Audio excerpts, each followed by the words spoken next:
Tony Cornero was one of Nevada's earliest and most nefarious casino owners.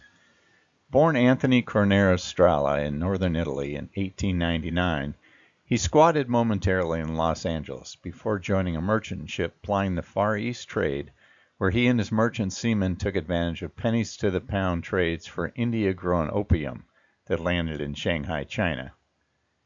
By the age of 21, Cornero had learned to worship two gods, money and action. At 23, Cornero switched long merchant trips for short ones, putting his cash into a small shrimp boat to smuggle cases of booze from Mexico to Los Angeles. His brothers Frank and Louis joined him. As Prohibition brought riches to rum runners in Southern California, Cornero saw big money flowing to local nightclubs and illegal casinos with quality distilled liquor from Canada and as far away as Europe. He made connections with the Chicago outfit and New York mob families, but only on split runs, and didn't share LA profits. As his income soared, Cornero bought speedboats and tugboats to unload his growing fleet of freighters that could deliver up to 4,000 cases of booze to spots beyond the 3-mile limit from the coastline. Slow U.S. Coast Guard boats were no match for his souped-up squadron. Cornero was arrested numerous times for holding, transporting, or trafficking alcohol, but never received more than a few days in jail. He paid heavily to officials and witnesses to keep it that way. In June of 24, police officers came to his 150 South Harvard address for violation of the Riot Act. They were met by a barrage of bullets from Cornero and associates Tony Michaelis and Ben Oken. Officers Ryan and Jolin were wounded. So was Cornero. Upon arrest, the gangsters swore they thought the police were from another gang, trying to hijack their liquor. Several cases were seized. At trial, the shooters received suspended sentences. In January of 1925, Cornero's USS Lily left Vancouver filled with Canadian liquor. The government was watching. When the Lily cruised near Los Angeles Harbor, agents scoured the area, but missed the unloading of the liquor to a tugboat. 164 truckloads, 570 cases each, were delivered to Cornero's warehouses. Agents finally caught a break and found a truck with load number 165, followed it, seized it when it arrived at a Wall Street address. Cornero and his brothers were arrested, but released on $5,000 bail. In February, the Cornero brothers' main competition in gambling enterprises and rum running, Milton Farmer Page, shot and killed another competitor, Al Joseph. Farmer alleged he had drawn his weapon in self-defense. He had witnesses and a tight relationship with former lawman Guy McAfee and District Attorney Asa Keys. Page was exonerated. At another trial, Tony Cornero was also exonerated for all that booze that showed up at his warehouse when two former Prohibition agents had a lapse of memory and somehow couldn't identify Cornero. The bad blood spread, and on March 28th, Farmer Page's bodyguard, Walter Hesketh, was gunned down on 6th Street. Cornero, his brother Frank, and Johnny Roselli were questioned. Roselli, aligned to the Chicago outfit and new in town, was released. Detective Lieutenant Jarvis questioned Hesketh at General Hospital, and the dying man stated, "If I die, I'm out of luck, but if I live, he will be out of luck, but I ain't no squealer." He died shortly thereafter. At the coroner's inquest, 3 witnesses to the murder were unable to identify the shooter. The Cornero brothers were released, but the federal government did hold the $213 in cash that Tony had in his possession. They said it was going to be used as a start to repay some $302,354 they believed he owed in back taxes from 1924 and 1925 from his booze sales. In late 1926, a federal indictment swept up 200 bootleggers, ship owners, distillers, and boat captains from Seattle, San Francisco, and Los Angeles. By the time Cornero was indicted, the government had confiscated the ship Quandra and assets of the Canadian Consolidated Exporters, cars, trucks, boats, and even warehouses in British Columbia. Cornero was just one of dozens convicted and sent to jail, but he was the only one with the cash and connections to stage a successful escape from his train trip up the coast to prison. From Oregon, he boarded a ship to Vancouver and made his way to Europe.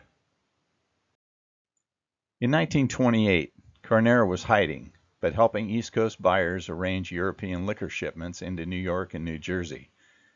Delivery and cash split issues left New York bosses and Tony the Hack Cornero on bad terms. The next year, Tony returned to Los Angeles, turned himself in, and did his 2 years in jail. While he was away, Farmer Page and others set up floating casinos off the California coast, where the Monfalcone and the Joanna Smith made them millionaires before the state shut them down. Cornero missed the fun, but when he was released from prison, he returned to bootlegging, cooking up to 5,000 gallons of booze each day. He packed up shop after being tipped about a raid and took his profits to Nevada, where open gaming had just been legalized. In 1931, the Cornero brothers opened the Meadows Casino and Hotel as a 7th licensed casino in the Las Vegas area. It was well appointed and tasteful, and the casino made bank. Bad blood left over from Cornero's European booze deliveries, and Lucky Luciano's massive ego brought a visit from Meyer Lansky at the swanky club outside the Las Vegas city limits. He watched the first floor show at a Las Vegas nightclub, and Meyer was impressed.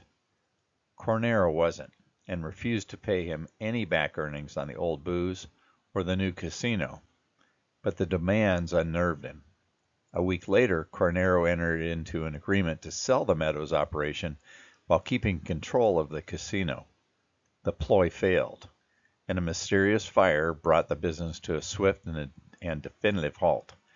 It never ran profitably again, even after the Cornero brothers beat a path back to Los Angeles. Tony Cornero floated on the edge of legality and prosperity all his life. In 1937, he purchased 2 barely floating ships and fitted them for gaming, the SS Rex and the SS Tango. They could handle more than 2,000 players at a time, and the income they produced was massive. The ships were anchored in international waters off the coast of Los Angeles, where throngs of gamblers caught skip boats for 25-cent rides to the Long Beach and Santa Monica piers. Gamblers lost more in a month of craps, roulette, and blackjack games than the Hat had paid to retrofit the ships. But he had partners, and they didn't always see eye to eye. Eventually, they wound up in a poker game, with the ships as a prize, and Tony lost. Every night, excited players lined up to take up to 24 water taxis running from the Long Beach Pier and the Santa Monica Harbor out to the SS Rex and the SS Tango.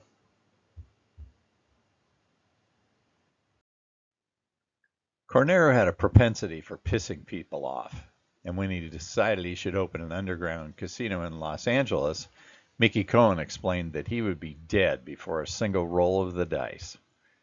He reconsidered. Instead, in 1945, Cornero screwed up his courage and rented the Apache Hotel and opened the SS Rex Casino in downtown Las Vegas. The mob and the Chicago outfit were not happy. Although initially approved by the Las Vegas City Council, Davy Berman and Bugsy Siegel convinced a councilman to change his vote when final approval was needed. And you bet he did. Cornero slunk back to Los Angeles. Since the mob had effectively barred Cornero from Vegas, Tony again outfitted his steamer and opened the SS Lux off the California coast. Again, the money was great. The gamblers loved the little boat ride to the floating fortress, and even Tony's workers loved him for bailing them out each morning after they got arrested. What a prince! Still, the state wasn't happy, even after Tony moved the ship 12 miles offshore. He was shut down, went to jail, and finally gave up the fight. 2 years later, Cornero had so angered a developer in Baja, Mexico, that 2 killers came to his house in Beverly Hills and shot him 4 times. He collapsed in a pool of blood, was considered dead, driven to a hospital, but perhaps the devil wasn't ready for him yet. Cornero lived. After a decade of questionable dealings, Cornero had a new plan, a grand return to Las Vegas and a new casino, the Starlight. He bought 36 acres on the Strip, issued 130,000 shares of stock, and applied for a gaming license. It was quickly turned down by the Nevada Gaming Commission. Like Bugsy Siegel a decade earlier, Cornero continued building his dream while fighting finances, making promises, and convincing both friends and enemies to invest more cash. Eventually, old nemesis Farmer Page, owner of the Boulder Club in downtown, agreed to run the project while Mo Dalitz from across the street at the Desert Inn and Meyer Lansky would help with the bankroll. Cornero was inventive, if nothing else, managing to keep building while obtaining new loans from United Hotels against his unfinished project in the sand in Las Vegas. The new loans infuriated Dalitz, who was hoping to take over the project at almost zero cost. So, Dalitz initiated deals with both Tony Accardo and a side patch with Sam Giancana, and building continued. Still unfinished, the new property was renamed the Stardust, while Cornero explained to his long list of suppliers and investors that he needed another $800,000 to properly stock the casino. That evening, July 31st, 1955, Cornero shot craps at the Desert Inn. As usual, he was brash and demanding, insisting on a quick turnaround on his drinks and the dice.